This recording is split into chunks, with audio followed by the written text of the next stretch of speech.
76वां अध्याय विविध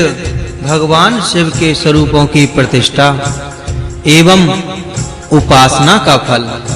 श्री सूत जी बोले, हे विप्रो, इसके आगे मैं सभी लोगों के कल्याण के लिए अपनी इच्छा से उनके विग्रह की उत्पत्ति तथा मूर्ति प्रतिष्ठा के संपूर्ण फल का वर्णन करूंगा। स्कंद श्री कार्तिकेय तथा श्री उमा सहित श्री महादेव जी की मूर्ति बनाकर उन्हें उत्तम आसन पर विराजमान करके भक्ति पूर्वक उस मूर्ति की प्रतिष्ठा सभी कामनाओं को प्राप्त करना चाहिए। श्री कार्तिकेय तथा उमा सहित भगवान शिव की विधि पूर्वक एक बार भी पूजा करके मनुष्य जो फल प्राप्त करता है उसे जैसा मैंने सुना है वैसा बताता हूँ। वह योगी करोड़ों सूर्यों के समान तेज वाले, सभी अभिष्ट वस्तुओं से संपन्न, रुद्र कन्याओं से युक्त और गान नृत्य आदि से परिपूर्ण विमानों में भगवान शिव की भांति प्रलय पर्यंत विहार करता है। वहां महान सुखों का उपभोग करके वह महातेजस्वी योगी सभी कामनाओं को पूर्ण करने वाले विमानों से क्रमशः उमालोक, कुमार लोक, ईशान लोक, विष्णु लोक, ब्रह्म लोक, प्रजापति लोक, जनलोक तथा महर लोक पहुंच जाता है। पुनः इंद्रलोक में पहुंचकर वहां 10,000 वर्षों तक इंद्र पद का भोग करने के अनंतर भुवर लोक में दिव्य तथा परम सुंदर सुखों को भोग कर मेरु पर्वत पर पहुंचकर देवताओं के भवनों में आनंद प्राप्त करता है। जो एक पैर, 4 भुजाओं, 3 नेत्रों तथा त्रिशूल से युक्त है, जो अपने बाम भाग से विष्णु तथा दक्षिण भाग से परमपिता ब्रह्मा को उत्पन्न करके विराजमान है, जिनसे 28 करोड़ रुद्र उत्पन्न हुए हैं, जो सभी अंगों से अत्यंत प्रभाव वाले तथा 25 तत्वों वाले जीवात्मा साक्षात पुरुष को हृदय से अपने बाएं भाग से प्रकृति को, बुद्धि देह से बुद्धि को, अपने अहंकार से अहंकार को, तन मात्राओं से तन मात्राओं को, अपनी इंद्रियों से लीला पूर्वक इंद्रियों को, पैर से मूल भाग से पृथ्वी को, गुह्य देश से जल को, नाभि स्थल से अग्नि को, हृदय देश से सूर्य को, कंठ से चंद्रमा को, बाहों के मध्य भाग से आत्मा रुद्र को, मस्तक से स्वर्ग को, इस प्रकार संपूर्ण चराचर जगत को उत्पन्न करके साक्षात विराजमान है। उन सर्वज्ञ तथा सर्वव्यापी परमेश्वर की मूर्ति को विद्या विधान के अनुसार बनाकर विधि पूर्वक उनकी प्रतिष्ठा करके मनुष्य शिव सायुज्य प्राप्त करता है। 3 पैरों वाले, 7 हाथों वाले, 4 श्रृंगों वाले तथा 2 सिरों वाले यज्ञेश्वर अग्नि स्वरूप ईशान को स्थापित करके मनुष्य विष्णु लोक में प्रतिष्ठित होता है। वहां 1,00,000 कल्प तक महान भोगों को भोग कर मनुष्य सुखी रहता है और पुनः क्रम से इस लोक में आकर समस्त यज्ञों को संपन्न करता है। जो मनुष्य श्री उमा सहित वृक्ष पर आरूढ़ अर्धचंद्रधारी भगवान शिव की मूर्ति को स्थापित करता है, वह 10,000 अश्वमेध यज्ञों को करने से जो पुण्य होता है उसे प्राप्त कर किंकड़ी जालों से युक्त स्वर्ण विमान से दिव्य शिवलोक में जाकर वहीं पर मुक्त हो जाता है। नंदी तथा उमा सहित और सभी गणों से स्थापित किए हुए फल प्राप्त करता है। जैसा मैंने सुना है उसे बता रहा हूँ। वह सूर्य मंडल के समान दैदीप्यमान, ब्रह्मों से जुते हुए, अप्सराओं से भरे हुए, देव दानवों के लिए दुर्लभ और नृत्य करती हुई अप्सराओं से चारों ओर से पूर्णतः सुशोभित विमानों से दिव्य शिवलोक में जाकर गणाधिपति पद को प्राप्त करता है। श्री पार्वती जी सहित नृत्य करते हुए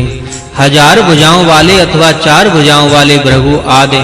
तथा भूत समूहों से घिरे हुए पार्वती के साथ ब्रह्मा, विष्णु, इंद्र,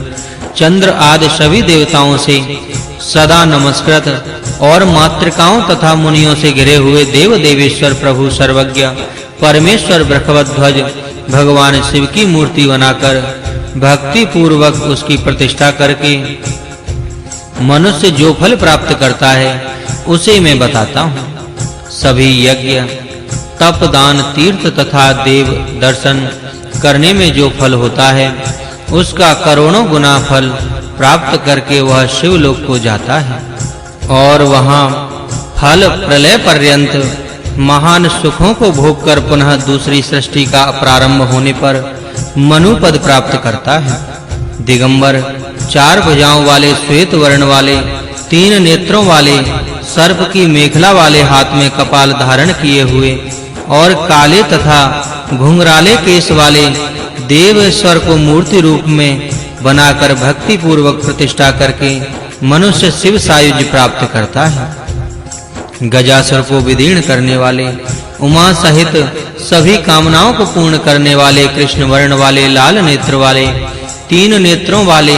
चंद्र को आभूषणों के रूप में धारण करने वाले और सिर पर काक पक्ष धारण करने वाले, नागंटक धारण करने वाले,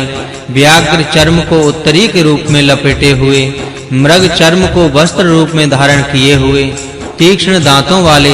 हाथ में गदा लिए हुए, हाथ में कपाल लिए हुए, फट महाशब्द से सभी दिशाओं को गुंजित करते हुए, दोनों हाथों में व्याघ्र चर्म तथा कमंडलू धारण किए हुए, हंसते हुए, गरजते हुए,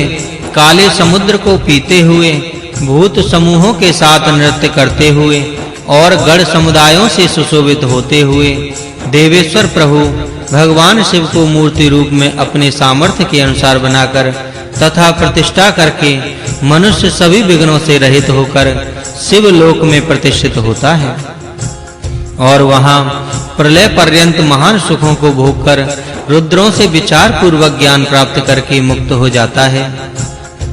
अर्धनारीश्वर, 4 भुजाओं वाले, वर तथा अभय मुद्रा युक्त, हाथ वाले, त्रिशूल तथा पद्म धारण किए हुए, स्त्री तथा पुरुष भाव में स्थित और समस्त आभूषणों से सुशोभित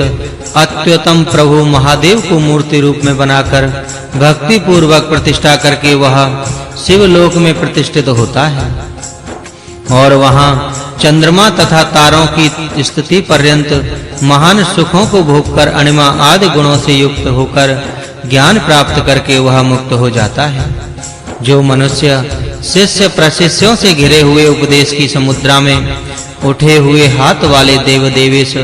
तथा सर्वज्ञ लकुलीश्वर को मूर्ति रूप में बनाकर और पुनः भक्ति पूर्वक उन्हें स्थापित करके शिवलोक को जाता है, वह मनुष्य 100 युगों तक वहां महान सुखों को भोग कर पुनः ज्ञान योग प्राप्त करके वहीं पर मुक्त हो जाता है। जो पूर्व देवों तथा अमरों का सर्वाभीष्ट स्थान है, ध्यान मुद्रा में स्थित चिता की भस्म लगाए हुए, त्रिपुंड धारण किए हुए, मुंड माला धारण किए हुए, ब्रह्मा के केश से निर्मित एक यज्ञोपवीत धारण किए हुए, बाएं हाथ में ब्रह्मा का श्रेष्ठ कपाल धारण किए हुए और भगवान विष्णु का शरीर धारण किए हुए महादेव शिव की मूर्ति बनाकर तथा भक्ति पूर्वक उसकी प्रतिष्ठा करके मनुष्य भव सागर से पार हो जाता है। जो एक बार भी ओम नमो नीलकंठाय इस पुण्यदायक अष्टाक्षर मंत्र का उच्चारण करता है, वह पापों से छूट जाता है और अपने सामर्थ्य के अनुसार गंध आदि उपचारों से इस मंत्र के द्वारा भक्ति पूर्वक देव देवेश्वर की विधिवत पूजा करके शिवलोक में प्रतिष्ठा प्राप्त करता है। सुदर्शन चक्र धारण किए हुए तथा जलंधर को 2 टुकड़ों में किए हुए स्वरूप में जलंधर विनाशक प्रभु महादेव को मूर्ति रूप में बनाकर भक्ति पूर्वक उनकी प्रतिष्ठा करके मनुष्य शिव सायुज्य प्राप्त करता है। इसमें संदेह नहीं करना चाहिए, पूर्व कथित लक्षणों वाले सुदर्शन चक्र के दाता तथा पूज्यमान विष्णु के द्वारा नेत्रदान रूपी पूजा से अर्चित देवेश्वर को मूर्ति रूप में बनाकर तथा भक्ति पूर्वक उन्हें स्थापित करके मनुष्य शिवलोक में प्रतिष्ठित होता है। निकुंभ की पीठ पर स्थित अपना दाहिना चरण कमल उसकी पीठ पर टिकाए हुए, वाम भाग में पार्वती को बिठाए हुए, सर्प रूपी किंकड़ी से वेष्टित कोहनी को अपने त्रिशूल के अग्रभाग पर टिकाए हुए और पास में हाथ जोड़कर खड़े अंधकार की ओर देखते हुए वह स्वरूप मूर्ति को विधि के अनुसार बनाकर उसकी प्रतिष्ठा करने से मनुष्य शिव सायुज्य प्राप्त करता है।